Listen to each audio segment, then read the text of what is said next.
الحمد لله حمدا كثيرا كما أمر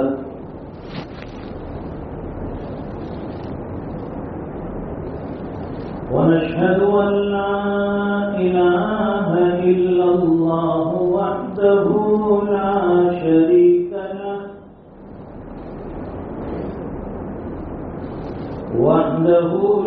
شريك له في الخلق والأمر ونشهد أن سيدنا ومولانا محمدا عبده ورسوله المبعوث إلى الأسود والأحمر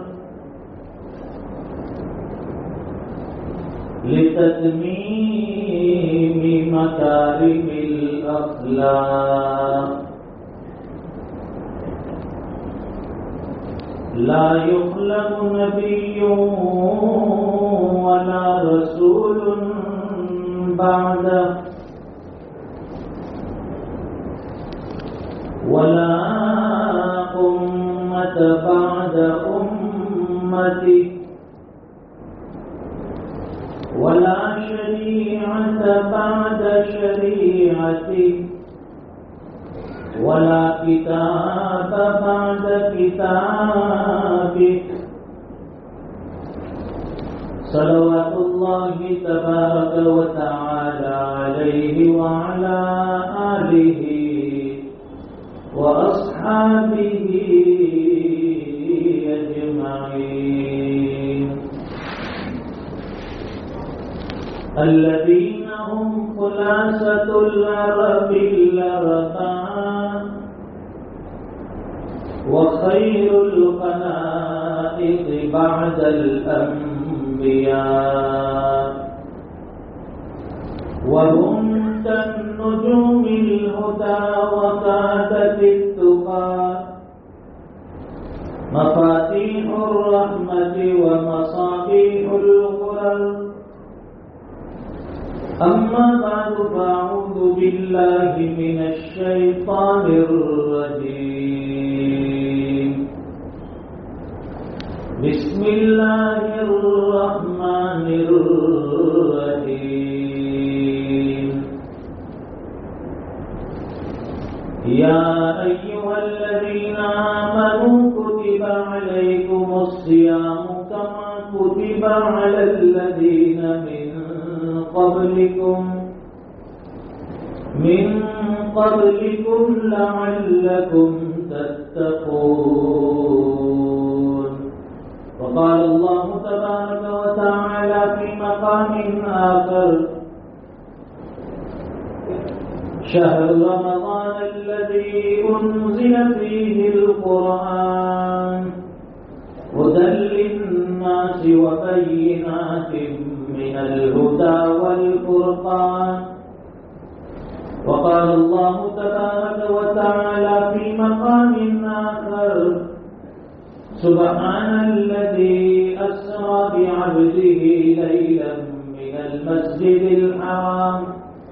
من المسجد الحرام إلى المسجد الأقصى الذي باركنا حوله لنريه من آياتنا إنه هو السميع البصير صدق الله العظيم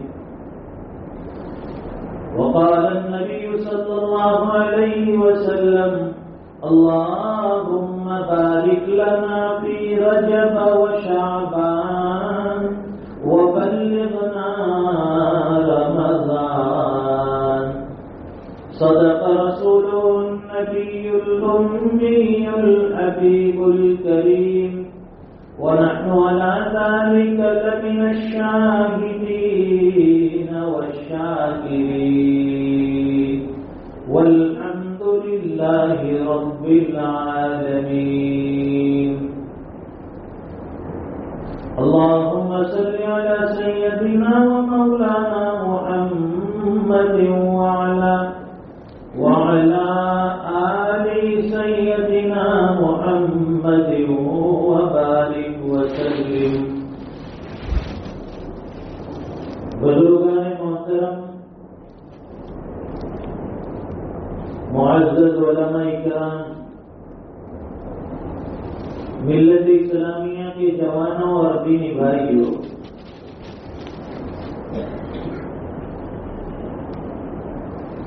یہ اتنا بڑا مجمع عام دنوں میں نہیں ہوتا. جب کوئی اہم فنکشن ہو، جب کوئی بڑا موقع ہو،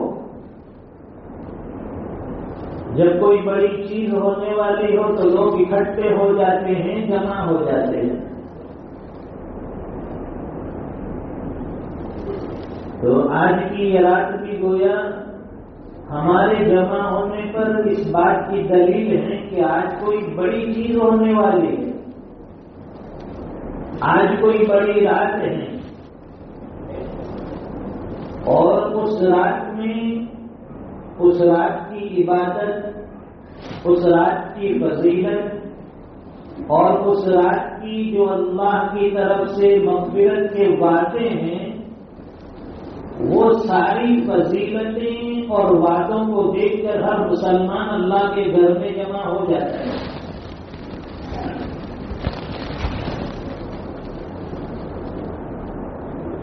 جب رجب کا چاند نظر آتا ہے تو رجب کے چاند کے نظر آنے سے، یعنی رجب کا مہینہ شروع ہونے سے حضور پاک صلی اللہ علیہ وسلم کا اشتیاق، آپ کا شوق عبادت، اللہ کے رسول سے زیادہ عبادت کرنے والا دنیا میں کوئی نہیں. آپ کی عبادت ہمیشہ کی عبادت، تہجد ہمیشہ کی، نفلیں ہمیشہ، دعائیں ہمیشہ. اس کے باوجود رجب کا چاند نظر آتا، حضور پاک صلی اللہ علیہ وسلم کی لسان مبارک پر، آپ کی زبان پر یہ دعا جاری ہوگی. یہاں بلیک بورڈ پر بھی لکھی ہوئی ہے دعا، دونوں گیٹ پر میں نے دیکھا. لکھنے والے محنت سے لکھ دیتے ہیں، کم از کم پڑھنے والے اس نیت سے تو پڑھے کہ بھائی لکھنے والے کی محنت ہے، ایک مرتبہ اس کو پڑھ لیا جائے. حالانکہ بار بار اس کو پڑھنا چاہیے، ہر نماز کے بعد چلتے پھرتے. اللہم بارک لنا فی رجب و شعبان وبلغنا رمضان. اے الہ العالمین، رجب اور شعبان کے مہینے میں برکتیں عطا فرما اور ہمیں رمضان تک پہنچا دیجیے. اے الہ العالمین، رجب اور شعبان کے مہینے میں ہماری عمروں میں، ہماری زندگی میں اتنی برکتیں عطا فرما کہ ہم رمضان تک پہنچ جائے، رمضان کے فضائل اور رمضان کے برکات سے مستفید ہو سکے. کتنی پیاری دعا. زندگی کا کوئی بھروسہ نہیں ہے، چلتا پھرتا آدمی مرغی کی طرح تڑپ کر جان دے دیتا ہے. اور موجودہ دور مکسنگ کا دور، سب چیزوں میں ملاوٹ. کس کا نمبر جلدی لگ جائے کوئی ٹھکانا نہیں. ایسا نہیں کہ بڑے میاں چلے جائیں گے ہم رہ جائیں گے. جوان پہلے جاتا ہے، بڑے میاں اسے کندھے پر سہارا دے کر قبرستان چھوڑ کر آتے ہیں. دیسی گھی کھادے سے. تو موجودہ دور آئے دن ہم خبریں سنتے ہیں کہ فلاں کو انتقال گیا، فلاں کو دل کا دورہ پڑا، فلاں ندی چکر کھا کر گر پڑا، اسپتال لے جانے سے پہلے وہ قبض ہو گئی. اسی دعا مانگی، اللہم بارک لنا فی رجب و شعبان. اے اللہ رجب اور شعبان کے مہینے میں ہماری زندگی میں ہماری عمر میں اتنی برکت دے دے کہ ہم رمضان تک پہنچ سکے. رمضان تک کیوں پہنچنا چاہتے ہیں اللہ کے رسول؟ اگر ہمیں پوچھا جائے گا رمضان تک کیوں پہنچیں گے، کہ رمضان میں ماحول بڑا گرم ہوتا ہے، دسترخوان بڑا سجا ہوتا ہے. جو نعمتیں سال بھر نہیں ملتی رمضان کی برکت سے دسترخوان پر آ جاتی ہے. کھانے پینے کا ذوق رکھنے والے رمضان آنے کے ساتھ ان لوگوں کا تصور دسترخوان پر جاتا ہے. یہ ٹکے، یہ بریانی، یہ حلیم، یہ کھچڑا، یہ سموسے، یہ پکوڑے، طرح طرح کی ڈشیں، یہ تو سب ملنے والی ہے رمضان کی برکت سے. لیکن حضور تو دعا مانگتے تھے عبادت کی نیت سے کہ ہم رمضان تک پہنچ جائیں. رمضان میں جو اللہ کی طرف سے انوارات، جو برکات نازل ہونے والے ہیں، جو رحمتیں برسنے والی ہے، وہ رحمتیں ہمیں مل جائے، وہ انوارات ہمیں مل جائے، وہ فیوض اور برکات ہمیں مل جائے. اور آج کی اس رات میں ہم نے سنا ہے کہ اللہ کا عرش جو ہے پہلے آسمان پر آ جاتا ہے. کب تک؟ غروب آفتاب سے لے کر صبح صادق تک. اللہ تعالیٰ عرش لے کر سمائی دنیا پر تشریف رکھتے ہیں پہلے آسمان پر. کتنے قریب آ گئے. کیوں قریب آ گئے؟ اپنے بندوں کا دکھ درد سننے کے لیے، ان کی پریشانیاں سننے کے لیے. رات بھر ندائیں لگتی ہیں، فرشتوں کے ذریعے ستائیں دی جاتی ہے کوئی مغفرت کا چاہنے والا کہ اس کی مغفرت کر دی جائے، ہے کوئی معافی کا طلبگار کہ اسے معاف کر دیا جائے، ہے کوئی رزق کا مانگنے والا کہ اسے روزی دی جائے، ہے کوئی پریشان حال کہ اس کی پریشانیاں دور کر دی جائے. تو اس رات میں اللہ تعالیٰ کہاں ہے؟ سمائے دنیا پر پہلے آسمان پر. اور جب رمضان آتا ہے تو رمضان کے پہلے چاند سے لے کر ہلال شوال عید کے چاند تک اللہ کا عرش پہلے آسمان پر آ جاتا ہے. پورا مہینہ دربار سجا رہتا ہے.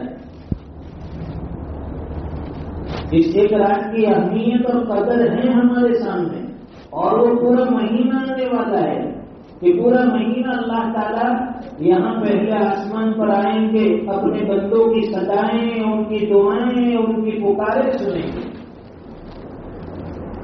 اور روزانہ ایمان والے اور روزے دار کی ایک دعا دن میں قبول ہوتی ہے، ایک دعا رات میں قبول ہوتی ہے. رمضان میں دن میں ایک دعا قبول، رات میں ایک دعا قبول. اور حضور پاک صلی اللہ علیہ وسلم فرماتے ہیں کہ یہ شعبان اور رمضان کا مہینہ کیوں اہمیت والا ہے. حضور پاک صلی اللہ علیہ وسلم فرماتے ہیں شعبان شہری و رمضان شہر اللہ، کہ شعبان میرا مہینہ ہے اور رمضان اللہ کا مہینہ. تو یہ کس کا مہینہ ہے؟ شعبان یہ اللہ کے رسول کا مہینہ ہے. شعبان شہری، حضور فرماتے ہیں کہ شعبان میرا مہینہ ہے. کثرت سے روزے رکھتے تھے حضور شعبان میں. اور رمضان اللہ کا مہینہ ہے. جب اللہ کا مہینہ ہے تو اللہ تعالیٰ بندوں کو کیا کچھ عطا کریں. نمازوں کی ابھی سے مشق کی جائے، ابھی سے پریکٹس کی جائے. دیکھیے اس سے پہلے کون سا مہینہ تھا؟ رجب کا مہینہ. اور رجب کے مہینے میں میرے اور آپ کے آقا کہاں تشریف لے گئے؟ معراج پر تشریف لے گئے. تو معراج پر کیوں بلایا آپ کو؟ یہی نماز کا عظیم تحفہ دینے کے لیے اللہ تعالیٰ نے معراج پر بلا لیا. جس رات معراج ہونے والی تھی مختصراً اس کا بھی ذکر کرے تاکہ بات سمجھ میں آ جائے. جس رات معراج ہونے والی تھی فرشتے جب حضور پاک صلی اللہ علیہ وسلم کے پاس سونے کا تشت لے کر آئے اور وہ سونے کا تشت ایمان اور حکمت سے بھرا ہوا تھا. حضور پاک صلی اللہ علیہ وسلم کے قلب مبارک کو چاک کیا گیا اور اسے زمزم سے دھویا گیا، پھر اسے ایمان اور حکمت سے بھر دیا گیا. ایمان حکمت سے بھر دیا اور پھر واپس دوبارہ ویسے ہی کر دیا. بچپن میں بھی شک کے صدر ہوا تھا. حضور پاک صلی اللہ علیہ وسلم کا سینہ چاک کیا گیا تھا اور یہ معراج کی رات میں بھی حضور پاک صلی اللہ علیہ وسلم کے قلب اطہر کو ایمان اور حکمت سے بھرا گیا. کیوں؟ اس لیے کہ یہاں سے ایک مبارک سفر کے لیے آپ کو لے جانا ہے. سبحان الذی اسری بعبدہ لیلا من المسجد الحرام الی المسجد الاقصی. پاک ہے وہ ذات جو اپنے محبوب صلی اللہ علیہ وسلم کو راتوں رات مسجد حرام سے مسجد اقصی تک کی سیر کروائی. الذی بارکنا حولہ لنریہ من آیاتنا انہ هو السمیع البصیر. جب حضور پاک صلی اللہ علیہ وسلم کے قلب اطہر کو ایمان اور حکمت سے بھر دیا گیا، اس کے بعد آپ کے سامنے ایک سواری لائی گئی، براق لایا گیا. براق جو ایک جانور تھا گدھے سے بڑا اور خچر سے چھوٹا،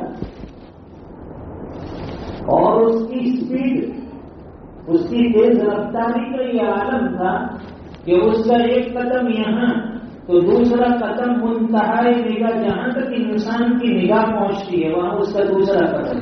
اتنا تیز رفتار.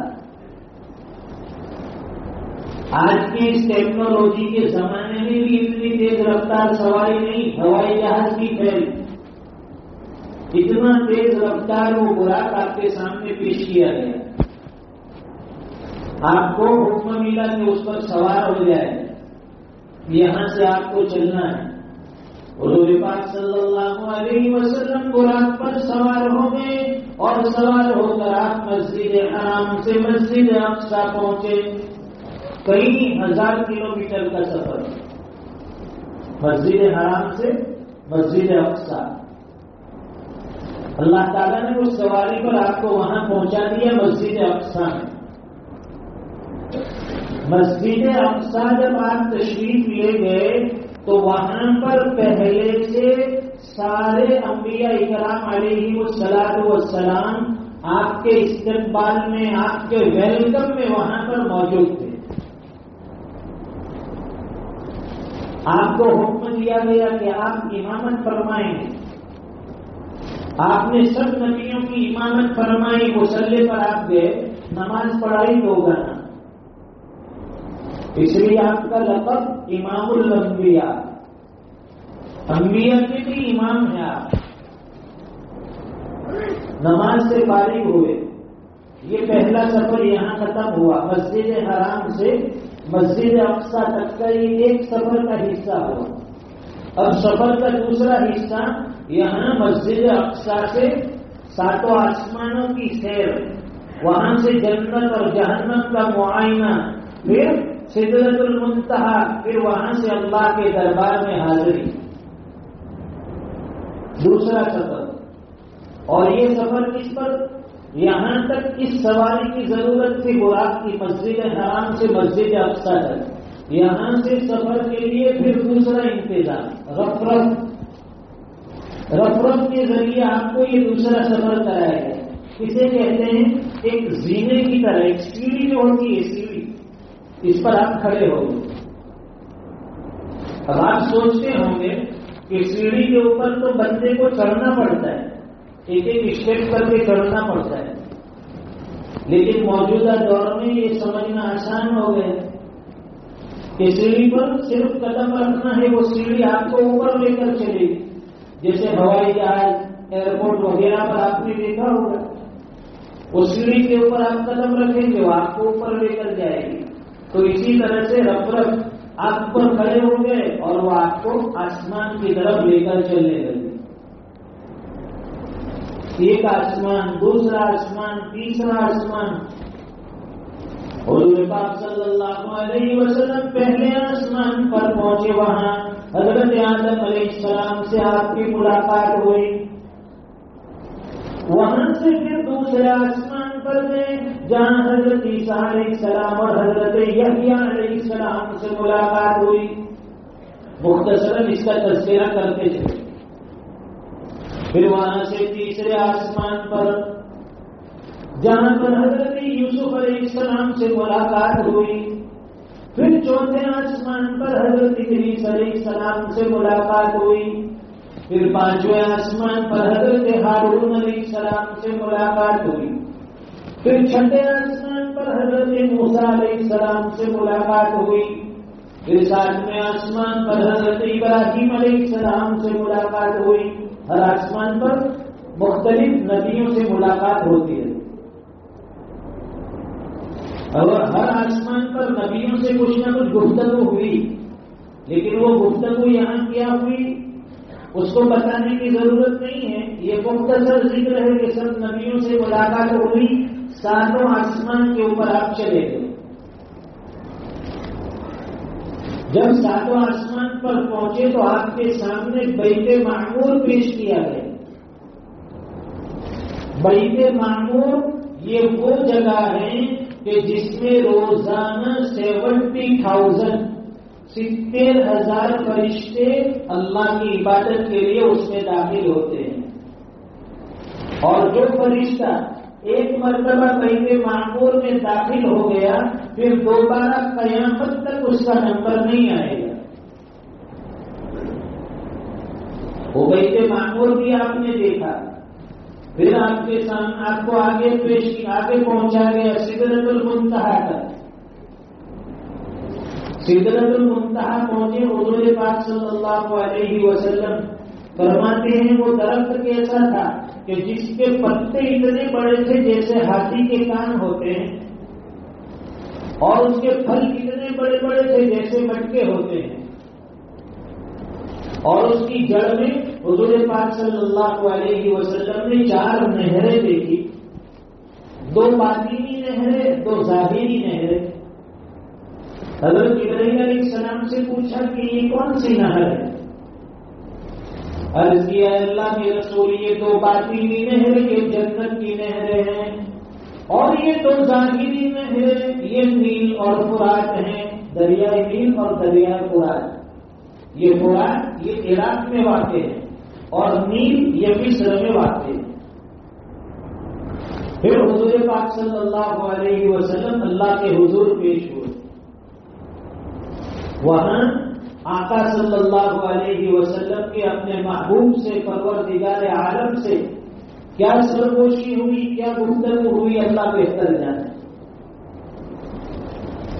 پھر جب وہاں سے واپس آنے لگے تو واپسی میں ظاہر ہے کہ جب بھی کوئی میزبان کسی مہمان کو اپنے یہاں بلاتا ہے تو بلانے کے بعد اس کا اعزاز اکرام کرتا ہے، اس کی خاطر تواضع ہوتی ہے کہ بھائی مہمان آئے ہیں ان کا استقبال کیا جائے. ہم ہوتے ہیں کھانا کھلاتے ہیں اچھے سے اچھا، بہتر سے بہتر، جیسے کہ ہمارے چاچا نے ابھی کھلایا، مہمان نوازی. اور واپسی میں پھر مہمان کو میزبان کی طرف سے کچھ نہ کچھ ہدیہ اور تحفہ بھی دیا جاتا ہے. حضور پاک صلی اللہ علیہ وسلم کو اللہ تبارک و تعالیٰ کی طرف سے واپسی میں ایک عظیم تحفہ ملا ہے، اور وہ بڑا تحفہ جس کی آج ہمیں قدر نہیں ہے. معراج کی رات میں وہ سب سے بڑا تحفہ ملا نماز کا تحفہ. کہ آپ اپنی امت کے لیے یہ تحفہ لے کر جائیں. اللہ کے رسول تو پہلے سے نماز کے شوقین تھے، اس لیے کہتے ہیں الصلاۃ معراج المؤمنین، نماز یہ مومن کی معراج ہے. ہماری معراج کس پر؟ نماز میں ہوتی ہے. تو تحفہ ملا کتنی نمازوں کا؟ 50 نمازوں کا تحفہ دیا کہ دن بھر میں یہ 50 نمازیں پڑھنی ہیں. وہاں سے آپ واپس تشریف لا رہے تھے کہ چھٹے آسمان پر کن سے ملاقات ہوئی؟ حضرت موسیٰ علیہ السلام سے ہوئی. حضرت موسیٰ علیہ السلام نے خیر خیریت معلوم کی اور پوچھا کہ کیا گفٹ ملا، کچھ انعام لائے ہو؟ کہ ہاں اللہ کی طرف سے یہ نمازوں کا تحفہ میری امت کو دیا گیا ہے. پوچھا کہ کتنی نمازیں لے کر آئے؟ بتائے کہ 50 نمازیں ملی ہیں.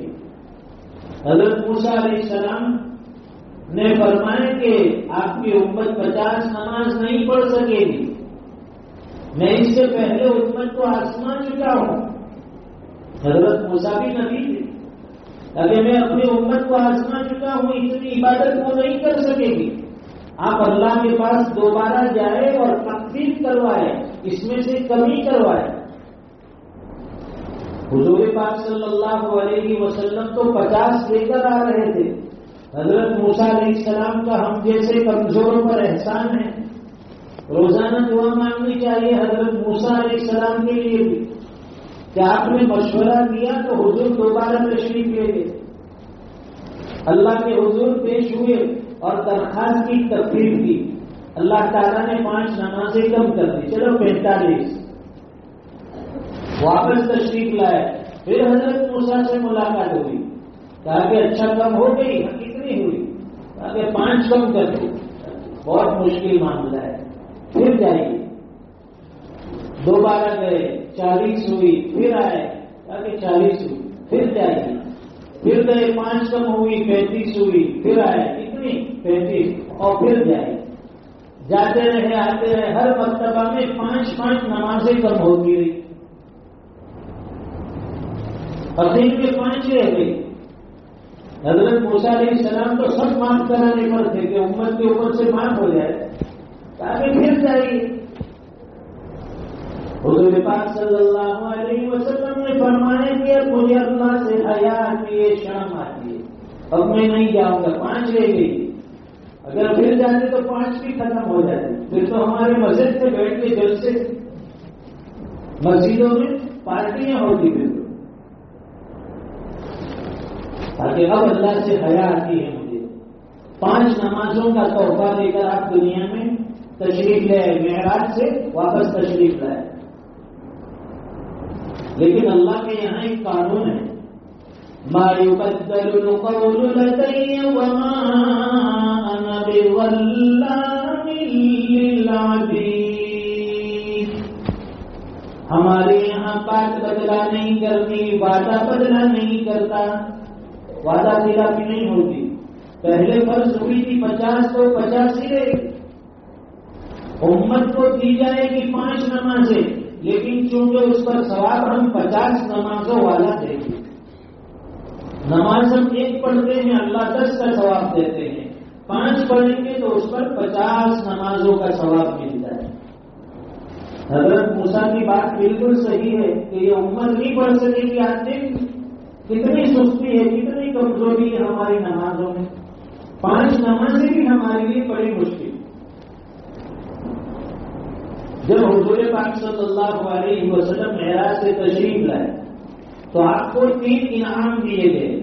ایک تو یہ 5 وقت کی نمازیں ملی، دوسرا انعام ملا سورہ بقرہ کا آخری رکوع. مفسرین نے لکھا ہے کہ سورہ بقرہ کا آخری رکوع آمد الرسول سے لے کر اخیر تک یہ انسان کی ہر پریشانی، ہر بیماری، ہر درد، غم، سب سے نجات کے لیے بہترین وظیفہ ہے. روزانہ صبح میں پڑھ لیجیے آمد الرسول بما انزل پورا ایک رکوع، روزانہ شام کو پڑھ لیجیے اللہ ہر غم سے نجات دے گا، ہر بیماری سے شفا دے گا، ہر تکلیف پریشانی سے چھٹکارا دے گا۔ تو دوسرا انعام ملا سورہ بقرہ کا آخری رکوع۔ اور تیسرا انعام کون سا ملا؟ تیسرا انعام ملا اس امت کے لیے شرک کے علاوہ ہر گناہ کی بخشش اور معافی ممکن۔ جو بھی گناہ کر لے بندہ، بڑے سے بڑے گناہ، البتہ یہ کہ شرک نہ کیا ہو، شرک کے علاوہ جو بھی گناہ ہوگا اللہ تعالیٰ اس کو معاف کر دیں گے، معافی مانگ لیں گے۔ یہ تین انعام بھی آپ کو ساتھ میں دیے گئے۔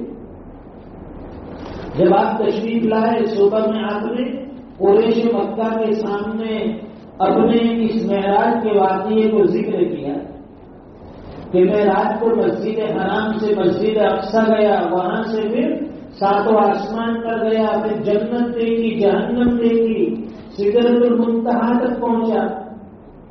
تو قریش مکہ ٹھٹھا اڑانے لگے، مذاق کرنے لگے کہ بھلا ایک رات میں، اور وہ بھی رات کے ایک حصے میں، کوئی اتنا طویل سفر کیسے کر سکتا ہے؟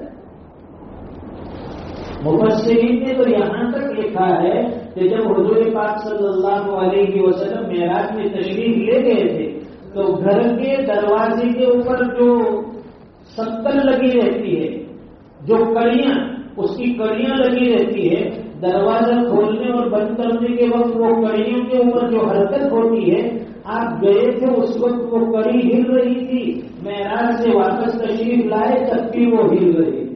اتنے مختصر سے وقت میں اللہ تعالیٰ نے اپنے محبوب کو ساتوں آسمانوں کی سیر کرا دی۔ یہ سمجھ میں نہ آنے والی چیز، کسی کو تو معجزہ کہتے ہیں۔ جو سمجھ میں آ جائے وہ معجزہ نہیں ہوتا، جو چیز سمجھ میں نہ آئے وہ معجزہ ہے۔ حضور پاک صلی اللہ علیہ وسلم نے واپسی میں ایک مقام کے اوپر وہ قریش کے قافلے کو بھی دیکھا جو ملک شام سے سفر کر کے واپس آ رہا تھا۔ آپ نے راستے میں ان لوگوں کو سلام بھی کیا۔ آپ نے جب معراج کا واقعہ ذکر کیا تو مشرکین مکہ کو گلے سے یہ بات نہیں اتری۔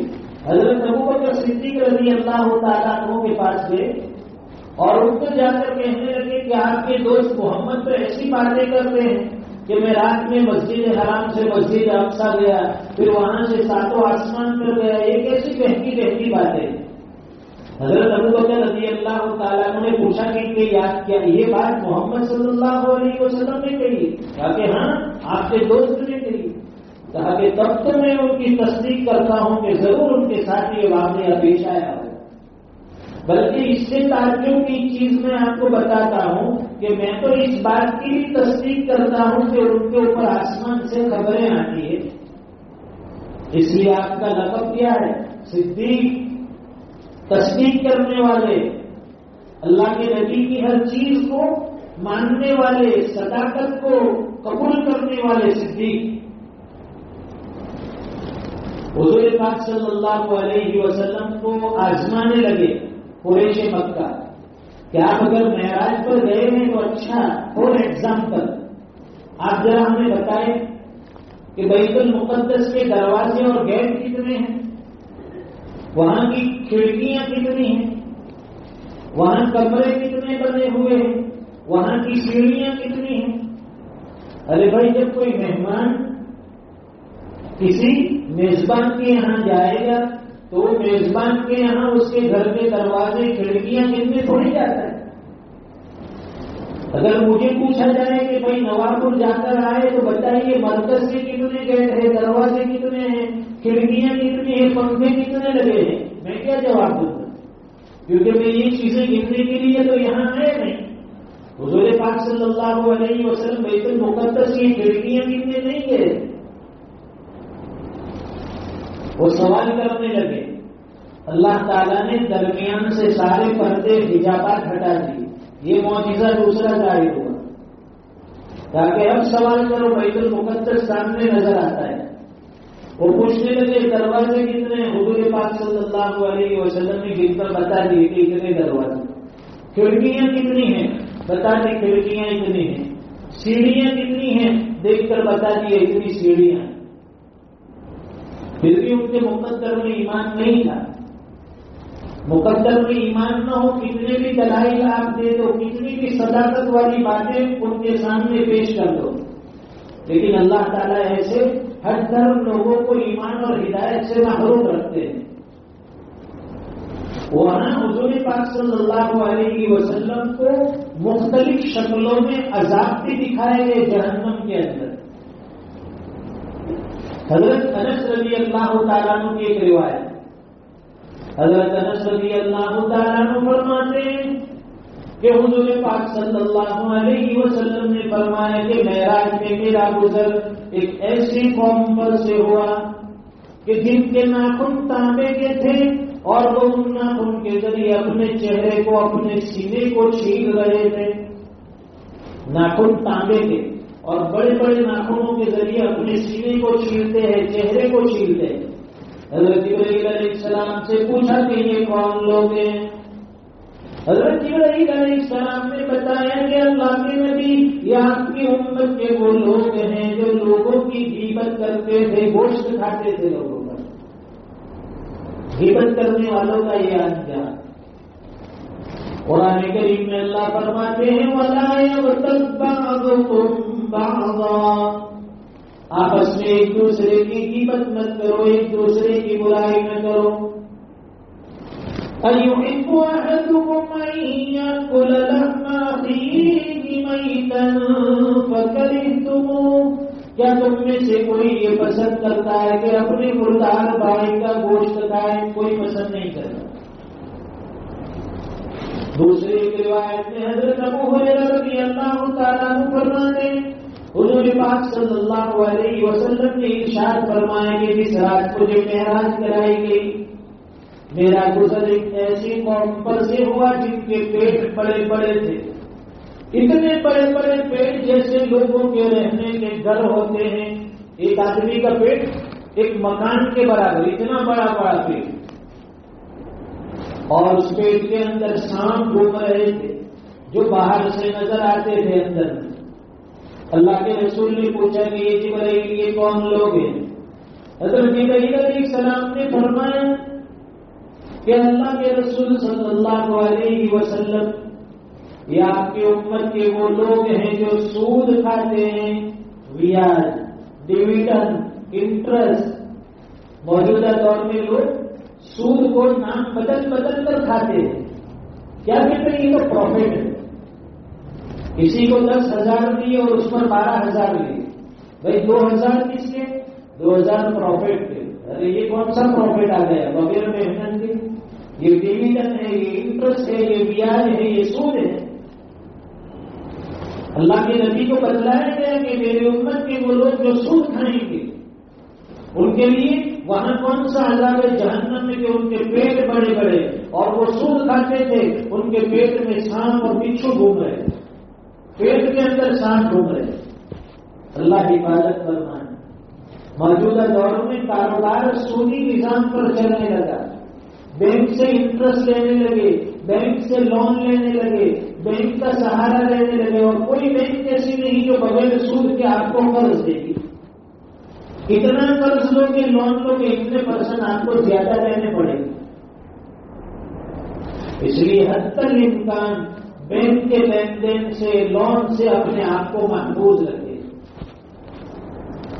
ایک اور روایت میں حضور پاک صلی اللہ علیہ وسلم فرماتے ہیں کہ معراج کی رات جب میرا گزر ہوا ایک قوم کے اوپر سے، تو میں نے دیکھا کہ ان کے سروں کو پتھروں سے کچلا جا رہا ہے.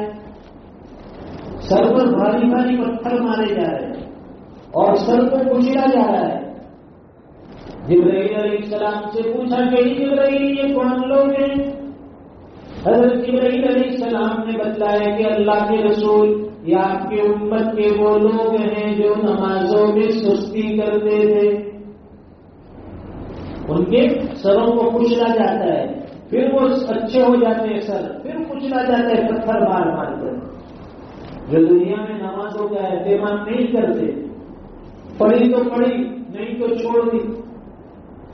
آپ ذرا سوچیے، اگر یہاں دنیا میں ہمارے سر میں کوئی کنکر مارتا ہے کتنی تکلیف ہوتی، کتنا درد ہوتا ہے، وہاں تو پتھروں سے سر کو کچلا جائے گا۔ اللہ تعالیٰ اس سے بھی ہماری حفاظت فرمائے، 100% نمازوں کا پابند بنائے۔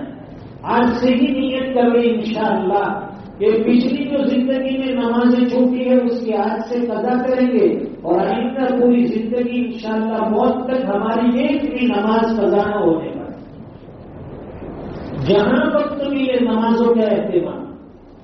اگر کوئی عذر ہے، مجبوری ہے، کاروبار کام کاج کا وقت ہے، مسجد نہیں آ سکتے، جہاں کام کاج ہے وہیں نماز پڑھو۔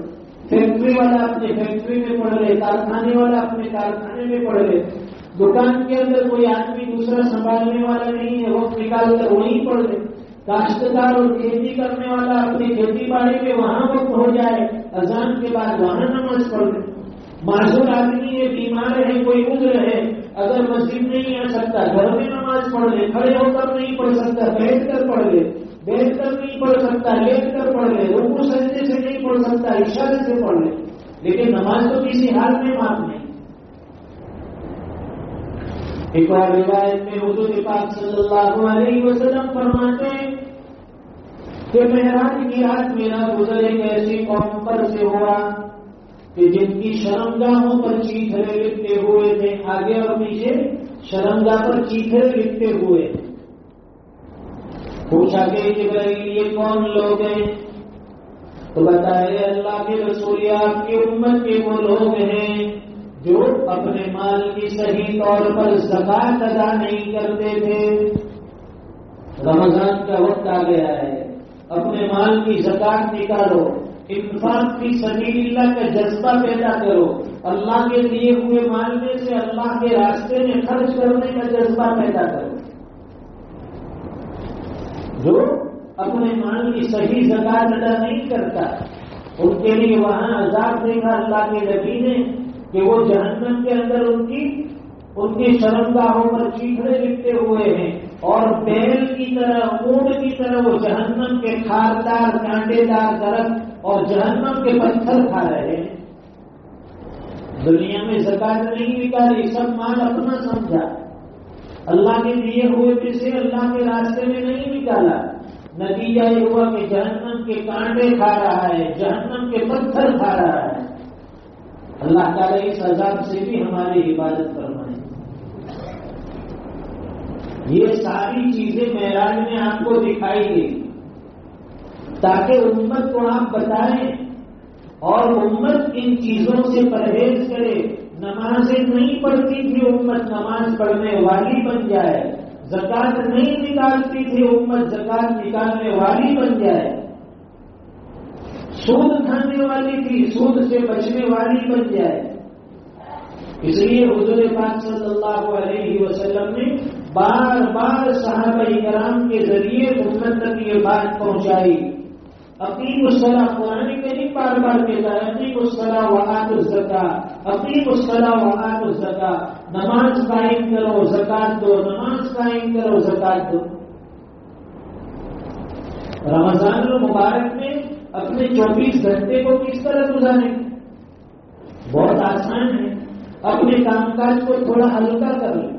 علماء نے لکھا ہے، حضرت شیخ نے فضائل میں بھی لکھا ہے کہ رمضان میں اپنے کام کاج کو ہلکا کر دو بالکل، اور اگر ہمارے یہاں کوئی نوکر چاکر کام والے ہیں، روزے دار ہیں، ان کے کام کو بھی تھوڑا ہلکا کر دو، ان کے اوپر بھی اتنا بوجھ نہ ڈالو کہ روزے کی حالت میں ان کے اوپر بوجھ پڑے، برداشت نہ کر سکے، روزہ رکھنے کی طاقت نہ رکھ سکے۔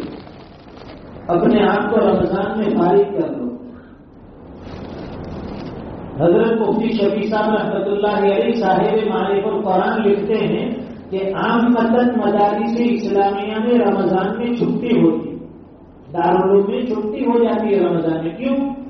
اس لیے کہ قرآن تو رمضان میں نازل ہوا، تو رمضان میں تو اور اس کا پڑھنا ضروری ہے۔ تو حضرت فرماتے ہیں کہ یہ اس لیے چھٹیاں کرتے ہیں ہمارے اکابر کہ رمضان کے مہینے کو خالص اللہ کی عبادت کے لیے کر لیں۔ یہ ساری چیزیں بلا واسطہ عبادت ہے، لیکن رمضان بلا واسطہ اللہ کی عبادت میں گزارا۔ اگر وقت ملے قرآن کریم کی تلاوت کرو، اس لیے کہ قرآن کریم اسی مہینے میں نازل ہوا. شہر رمضان الذی انزل فیہ القرآن، یہ رمضان کا مہینہ جس میں ہم نے قرآن کریم نازل کیا. ہدی للناس وبینات من الہدی والفرقان، یہ قرآن کریم کے پڑھنے کا مہینہ ہے، یہ قرآن کریم کے نزول کا مہینہ ہے.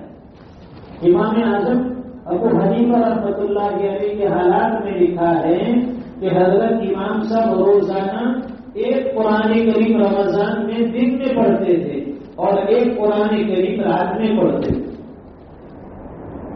روزانہ 2 قرآن کریم ختم کرتے تھے. ہم کو تو سن کر تعجب ہوتا ہے کہ کوئی کیسے دن میں پورا قرآن پڑھ لیتا ہے، کوئی کیسے رات میں پورا قرآن پڑھ لیتا ہے. کام کاج کب کریں گے، آرام کب کریں گے، کھانا کب کھائیں گے، اللہ والے کی عبادت کرتے اور ایک قرآن کریم تراویح میں سنتے تھے. تو کتنے ہوئے روزانہ کے 2، تو 30 دنوں کے 60 قرآن کریم اور ایک تراویح کا تو 61 قرآن کریم رمضان المبارک میں پڑھنے اور سننے کا اہتمام. علامہ شامی رحمۃ اللہ علیہ کے حالات میں لکھا ہے کہ روزانہ ایک قرآن کریم رمضان میں پورا کرتے تھے دن رات میں، تو مہینے کے 30 قرآن کریم. آج بھی اس امت میں ایسے لوگ ہیں. میں نے وہاں انگلینڈ میں برطانیہ میں دیکھا ہے 70-75 سال کے بوڑھے. ہمارے بلوچ ضلع کے کچھ بوڑھے، ایک مسجد ہے مسجد زکریا، وہاں چند بوڑھے ہیں رمضان میں روزانہ مسجد میں ایک قرآن کریم پڑھ لیتے. اور بڑے بڑے کاروباری تجارت پیشہ لوگ ہیں، ایسے بھی نہیں، کئی پیٹرول پمپ ہیں ان کے وہاں. اور روزانہ اللہ کے گھر میں بیٹھ کر ایک قرآن کریم رمضان میں پڑھ لیتے، دن رات تلاوت تلاوت تلاوت. ہم سے تو کچھ نہیں ہوتا. ہمت کر کے روزانہ کم از کم 3 پارے پڑھنے کا اہتمام کریں. 3 پارے روزانہ پڑھیں گے تو پورے رمضان میں 3 قرآن کریم ختم ہوں گے. چلو بھائی کوئی آدمی زیادہ مصروف ہے، اتنی ہمت نہیں ہے، تو روزانہ 2 پارے پڑھنے کا اہتمام کریں. 1 پارا دن میں پڑھ لے، 1 پارا رات میں پڑھ لے، تو بھی ہمارے 2 قرآن کریم مکمل ہوں گے. اگر یہ بھی ممکن نہیں ہے، اتنا بھی وقت اور فرصت نہیں ہے، تو کم از کم دن رات میں 1 پارا تو ضرور پڑھے تاکہ پورے رمضان میں 1 قرآن کریم تو مکمل ہو جائے، 1 قرآن کریم تراویح میں ہو جائے. لیکن ہمارا حال کیا ہے کہ جب رمضان شروع ہوتا ہے تو وہ بوتل کا ڈھکن جیسے کھلتا ہے تو ایک دم سے وہ جوش نکلتا ہے، ایک دم گیس ہوتا ہے تو جوش میں آ کر ایک ساتھ بیٹھے گا. پہلے دن 3-4 پارے پڑھ لے گا، دوسرے دن پھر 2، تیسرے دن 1، چوتھا دن آدھا پاؤ. ارے بھائی آگے بڑھنا ہے، پہلے دن 3 پڑھے، دوسرے دن 5 پڑھ، تیسرے دن 7 پڑھ. یہاں پہلے دن 4-5 پارے پڑھ لے گا، آج تو 5 پارا پڑھنے کا میں ماشاء اللہ.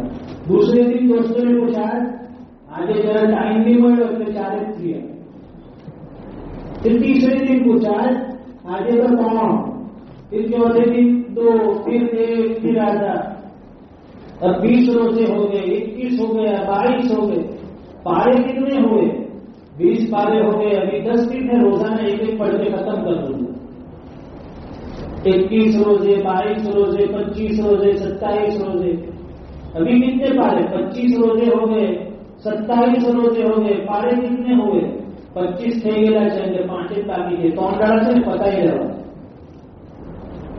28 کی گیا شاپنگ میں، 29 وہ 19 نہیں ملی، ٹریک سوٹ نہیں ملا، 30 میں جینس نہیں ملی، ٹی شرٹ نہیں ملا، رمضان کا چاند ہو گئے. ذرا آپ جو ہے پارا رہی ہے بھائی. اللہ اکبر. جب شروع کیا تھا 5 پارے سے، رمضان ختم ہو گیا، 25-26 پہ آ کر اٹک گیا. یہ شیطان پڑھنے نہیں دیتا، یہ ہمارے دوست احباب پڑھنے نہیں دیتے. رمضان کا مطلب یہ سمجھتے ہیں کہ ماشاء اللہ گھومو پھرو. اصل کے بعد نہ اثر پچی میں آپ نے تفریح کروانا قربان ہوئے جائے پورے دن کے تھکے ہوتے اثر کے بعد تھوڑا گھومنا پھرنا مائنڈ فریش ذرا ٹھنڈا ہو جائے تو دن بھر میں کیا عبادت کر کے تم نے کون سے پہاڑ توڑ دیے کہ اثر کے بعد تفریح کرے گا. مغرب سے پہلے بازار میں گھومے گا کہاں کھچڑا ملتا ہے کہاں بھجیا ملتے ہیں کہاں شربت ملتا ہے. مغرب ہو گئی. ایک اللہ کے بندے کم از کم ایک قرآن کریم کو پورا کیجیے رمضان. ہم نے دیکھا کئی جوانوں نہیں پڑھ سکتے وہ لوگ.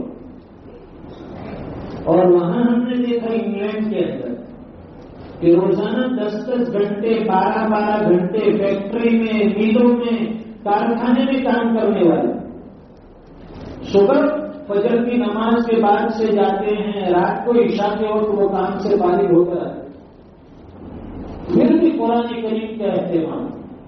تھکے ہارے ہیں لیکن تلاوتیں ہو رہی ہے نفلیں پڑھ رہے ہیں اللہ سے مانگ رہے ہیں. اور ہم تو یہاں فرصتی بالکل فرصتی کوئی کام دھام نہیں. جو جتنا زیادہ فارغ ہوگا جتنا زیادہ فرصتیاں ہوگا وہ اتنا پیچھے رہ جائے گا کام کاج میں عبادتوں کے اندر. یہ بڑی رات میں بھی یہی ہوگا. ابھی یہاں سے نکلیں گے چائے کی ٹپری پر جائیں گے چائے کی چسکی لگائیں گے پان پٹی کھائیں گے ادھر ادھر موٹر سائیکل لے کر گھومیں 2-4 گھنٹے گھومیں وہ تھاکی گئے ہوئی جو اور تہجد پر بھی اٹھوانا اور تہجد بھی کہیں فجر بھی گئی سب کچھ. رات کو 1 بجے تک جاگا 2 بجے تک جاگا مسجد میں آئے 2 رکعت پڑھنی پڑی. اگر پوری رات عبادت کرنی ہے کیا کیا فجر کی نماز میں نہیں تھا. فجر میں ٹائم ذرا آنکھ لاگی گئی. ارے جو تھا وہ تو تم نے کھو دیا.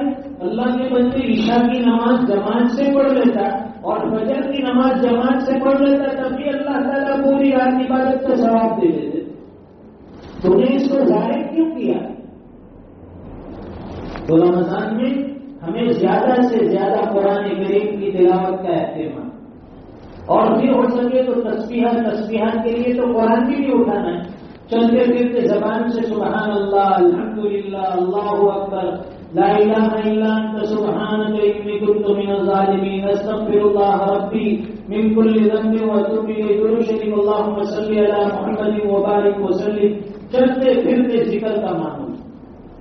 اور روزانہ جو 2 دعائیں قبول ہوتی ہے ایک دن میں اور ایک رات میں تو رمضان میں دعاؤں کا بھی اہتمام کریں. خصوصاً اللہ کے سامنے گر گڑا کر عاجزی سے. اللہ تعالیٰ کو عاجزی بڑی پسند ہے. اللہ کو مانگنا بڑا پسند ہے. دنیا والے مانگنے والوں سے ناراض ہو جاتے ہیں. آپ کسی سے مانگیے چچا سے مانگیے ماموں سے مانگیے 2-4 ہزار مانگیے 1 مرتبہ دے دیے پھر دوسری مرتبہ سامنے نظر آئے گا ماموں بھی کہیں گے پاچھا آئی ہوتی ہے پھر سے کچھ مانگنے لے وہ ناراض ہو جاتے مانگنے پر دوسری مرتبہ. اللہ تعالیٰ نہ مانگنے والوں سے ناراض ہو جاتے کہ میرا بندہ مجھ سے مانگتا کیوں نہیں ہے. میں تو کہنے کے لیے میرا عرش لے کر پہلے آسمان پر آ گیا تو مجھ سے مانگنے والوں سے خوش ہوتے ہیں. کوئی مانگنے والا ہو تو ہم شام نہیں کہتے ہیں اور چاہنے والوں کو دنیا بھی نہیں کہتے ہیں. اللہ مانگنے والوں سے راضی ہوتا ہے مانگنے والوں کو پسند کرتا ہے. اللہ تعالیٰ سے عاجزی سے چھپ چھپ کر مانگیے رو رو کر مانگیے وہی دیتا ہے اور وہی دینے والا ہے. دنیا والے سب لینے والے ہیں اللہ دینے والا ہے. اللہ نے آج تک ہم سے کچھ نہیں لیا. یہ ہماری عبادت ہے جس کی اللہ کو کوئی ضرورت نہیں. اس عبادت پر بھی اللہ تعالیٰ ہمیں ہی نوازنے والے ہیں. تو بڑی رات ہے ماشاءاللہ. آپ سب لوگ 1 گھنٹے سے یہاں جمع ہیں. عشاء کی نماز پڑھی. عشاء کی نماز کے بعد 1 گھنٹے تک بیٹھ کر یہ دین کی باتیں سنی. انشاءاللہ یہ ساری چیزیں اجر میں دیکھی جائے گی. اصل میں بڑی رات میں مقصد یہ ہے کہ بندے عبادت کی طرف آ جائے اعمال کی طرف آ جائے اعمال سے جڑ جائے. یہاں 1 گھنٹہ ہم نے دین کی باتیں سنی تو کم از کم 1 گھنٹے تک اللہ کی عبادت بھی کریں. مسجد میں نہ ہو سکے تو گھر جا کر کریں. جو کچھ اللہ توفیق دے 2-4 رکعت نفلیں پڑھی، تھوڑا قرآن کریم پڑھ لیا، تھوڑی دعائیں مانگ لی، بستر پر بیٹھے بیٹھے بھی دعائیں کر سکتے ہیں، اللہ کا ذکر کر سکتے ہیں، اور پھر فجر کی نماز پہ اٹھنے کا اہتمام کریں۔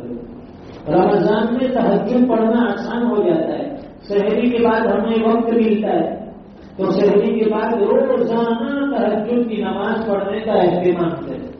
یہ عام دنوں میں توفیق نہیں ہوگی لیکن رمضان میں آسان ہے۔ لیکن ہم لوگ کیا کرتے ہیں کہ سحری کھائی، ابھی تو آدھا گھنٹہ 1.25 گھنٹہ باقی ہے، چلو ذرا آرام کر لیتا ہوں، لیٹ جاتا ہوں، اس لیے کہ اتنا دبا کے اس نے کھا لیا ہے کہ اب وہ لیٹنے کے ساتھ کھرنا کے شروع معراج پہ نکل جاتا ہے۔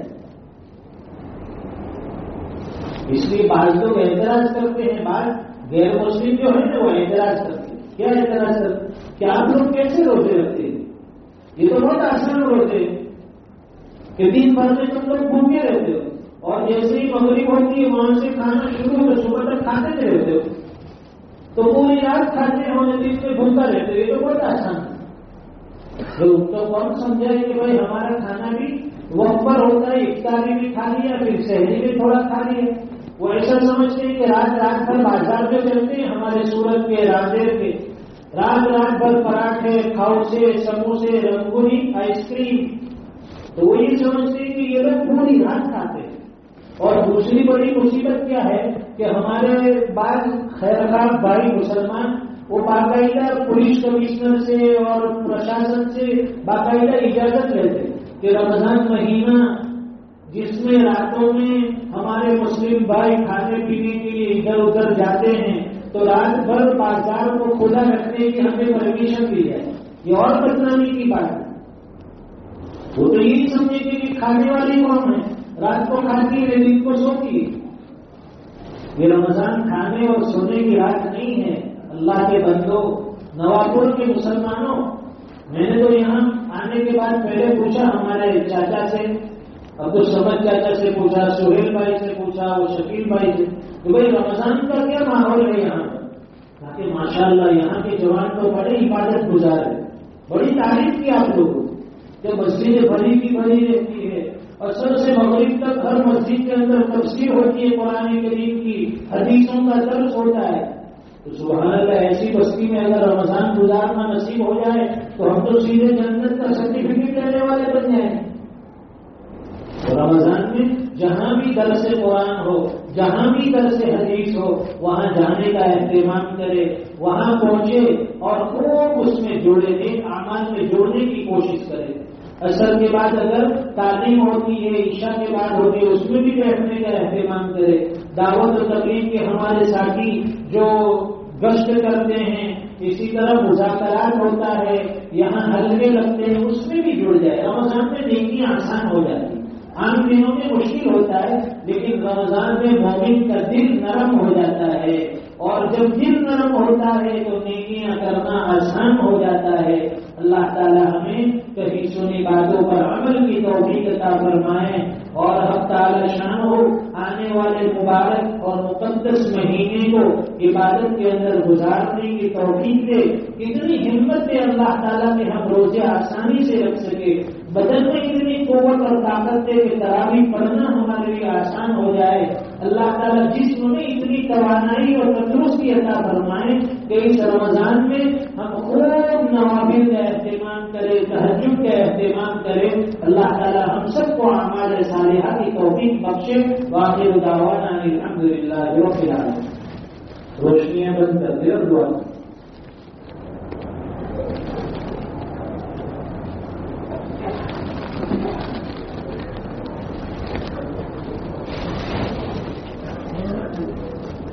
بسم اللہ الرحمن الرحیم۔ اللهم صل على سيدنا ومولانا محمد وعلى آل سيدنا ومولانا محمد صلاة تنجينا بها من جميع الأحوال والآفات وتقضي لنا بها جميع الحاجات وتطهرنا بها من جميع السيئات وترفعنا بها عندك أعلى الدرجات وتبلغنا بها أقصى الغايات من جميع الخيرات في الحياة وبعد الممات إنك على كل شيء قدير۔ ربنا آتنا فی الدنیا حسنہ وفی الآخرۃ حسنہ وقنا عذاب النار۔ اے اللہ ہم سب کے گناہوں کو معاف فرما، ہم سب کی خطاؤں سے درگزر فرما، کریم آقا کرم کا معاملہ فرما، رحیم آقا رحم کے فیصلے فرما، اے ستار العیوب ہم سب کے گناہوں پر پردہ پوشی فرما، اے غفار الذنوب ہم سب کے گناہوں کو معاف فرما۔ اے اللہ دن رات کے گنہگار ہیں، صبح و شام کے گنہگار ہیں، زندگی کا بہت بڑا حصہ گناہ کرتے کرتے گزرا ہے۔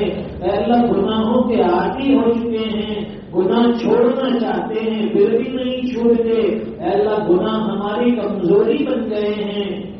اے اللہ اب تو گناہوں سے تھک گئے ہیں، گناہ کرتے کرتے تھک گئے ہیں۔ اے اللہ کیا وہ دکھائیں گے آپ کو؟ اے اللہ کیا وہ دکھائیں گے؟ گناہوں کی نفرت دل میں ڈال دے، گناہوں کی عادت ہم سے چھڑا دے۔ اے اللہ نیکیوں کا عشق عطا فرما دے، نیکیوں کا عشق عطا فرما دے۔ اے اللہ 100% نمازوں کا پابند بنا دے۔ اے اللہ دوڑ دوڑ کر مسجد میں آنے والا بنا دے، آپ کے سامنے سر سجود ہونے کی توفیق عطا فرما دے، نمازوں میں چاق و چوبندی اور قوت عطا فرما دے۔ اے اللہ کھڑے ہونے میں جسم میں طاقت عطا فرما، ایک ایک سجدہ ہمارے لیے آسان فرما، رکوع کرنا آسان فرما۔ اے اللہ قیام ہمارے لیے آسان فرما۔ اے اللہ نمازوں کی توفیق عطا فرما، نماز جیسی محبوب عبادت اے اللہ جس کا ہمیں ذوق شوق اہتمام عطا فرما۔ ہمیں بھی نمازی بنا دے، ہمارے اہل و عیال کو نمازی بنا دے۔ اے اللہ ہماری برادری اور خاندان والے کو نمازی بنا دے۔ اے اللہ پوری امت کو نمازی بنا دے، ہم سب کی ہدایتوں کے فیصلے فرما۔ آنے والے مہینے کی اللہ ابھی سے تیاری نصیب فرما، ابھی سے فکر نصیب فرما، روزے کی عبادت ہمارے لیے آسان فرما۔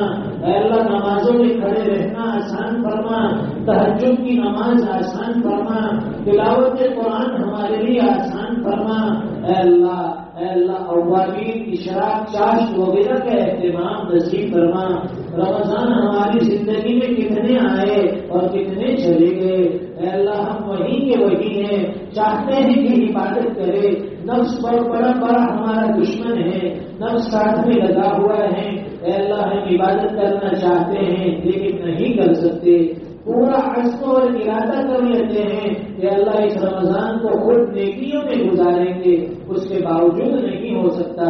اے اللہ آپ ہم سے عبادت کروا لیجئے، اپنے مقبول بندوں میں شامل فرما لیجئے، اعمال صالحہ کی توفیق عطا فرما دیجئے، ہمارے گھروں کے ماحول کو نورانی بنا دیجئے۔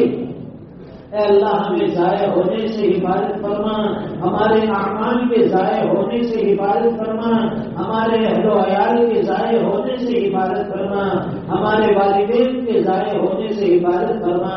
اے اللہ دینی امور کی قدردانی عطا فرما، مسجدوں کو آباد کرنے والا بنا، اے اللہ خانقاہوں میں جڑنے والا بنا، دعوت و تبلیغ سے مناسبت نصیب فرما، قرآن کریم کا جہاں بھی درس ہو اے اللہ پابندی سے بیٹھنے اور سننے کی توفیق عطا فرما، دین کی جہاں بھی مجلسیں ہوں اے اللہ وہاں پہنچنے والا بنا، ہر دین کے شعبے اور کام میں بڑھ چڑھ کر حصہ لینے کی توفیق عطا فرما۔ اے اللہ ہماری عمر میں برکت عطا فرما، صحت عطا فرما، تندرستی عطا فرما، روزگار اور کمائی میں برکتیں عطا فرما، جس کا جو حلال اور جائز پیشہ ہو اے اللہ سب کے کاروبار میں برکتیں عطا فرما، اے اللہ سب کے بزنس میں ترقی عطا فرما، سب کی حلال کمائی میں برکتیں عطا فرما۔